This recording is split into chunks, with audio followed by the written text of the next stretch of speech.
हैदराबाद से 7 मील की दूरी पर एक गांव था। वहां एक किसान अपने खेतों में बीज बो रहा था। सुबह हो गई थी। घोड़े पर बैठे हुए इलाके के नवाब वहां से गुजरे तो किसान को मेहनत करते देख नवाब ने सोचा कि क्यों ना जरा किसान का हालचाल पूछ लूं।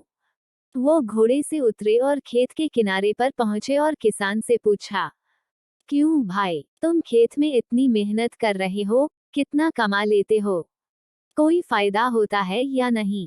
किसान ने सिर उठाया और नवाब से पूछा, क्या फायदा नवाब साहब? फसल काटने के बाद मैं इसे 4 भागों में बांटता हूँ। नवाब ने फिर पूछा, अच्छा, आप इन 4 भागों को कैसे कैसे खर्च करते हो? किसान ने जवाब दिया, नवाब साहब, एक हिस्सा तो सरकार के कर में जाता है, दूसरा हिस्सा कर्ज चुकाने में खत्म हो जाता है, तीसरा हिस्सा उधार देता हूँ और बाकी चौथा हिस्सा ऐसे ही उड़ा देता हूँ।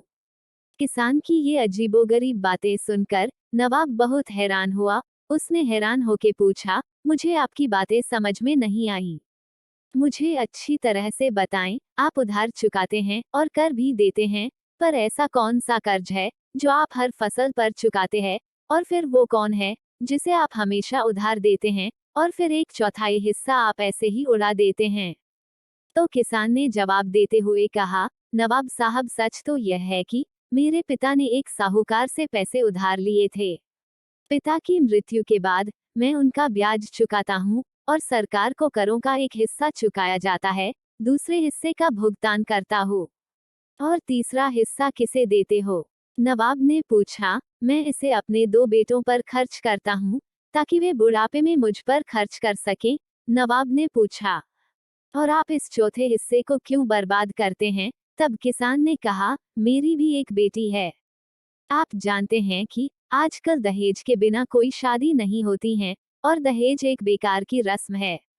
चौथा भाग मैं इसे उसके दहेज के लिए रखता हूँ। मेरी नजर में ये पैसा पैसे की बर्बादी है। नवाब उसके इस जवाब से बहुत खुश हुआ और किसान को इनाम के तौर पर बड़ी रकम देकर चला गया। मेरे प्यारे दोस्तों, आपको कहानी कैसी लगी? हमें कमेंट करके जरूर बताइए।